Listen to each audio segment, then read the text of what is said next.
So guys, প্রথমে video দেখো, তারপর টিকটক করা ফানি কমেন্টস করে পড়বো। কি মা তোর কাছে কোন খাতি तो चलिए शुरू करते हैं। তোর ভাতার কি মরে গেছে? ছেলে দিয়ে এইসব নোংরামি করছিস? শোনা গেছে, চলে যা।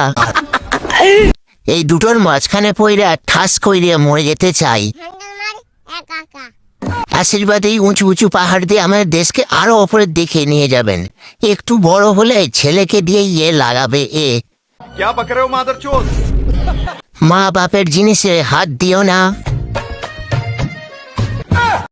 আপেলগুলা এইভাবে না দেখিয়া রাস্তার পাশে যে প্লাস্টিক টাঙাইয়া থাকো, সবাই দেখতে পারবে।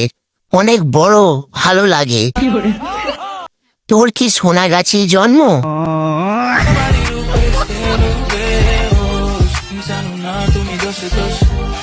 कौन का नाम सुना है? हाय हाय अभी तो रुको, क्लाइमैक्स अभी बाकी। तो चलिए शुरू करते हैं। কথায় আসি, ছোট মরিচের ঝাল বেশি। কেমনে কি কয়জনে কাজ করছে ভাই? এত বড় কেমনে কি? আমাদের এগুলো বড় হয় না কেন? আমি বলুম না, আমার শোরুম। এত ছোট গাছে এত বড় ফল কিভাবে তো হলো? ছোট গাছে বড় ফল দেখলে ভালো লাগে। আম গাছে ডাব, এটা কি হলো? ওরে বাবা রে বাবা।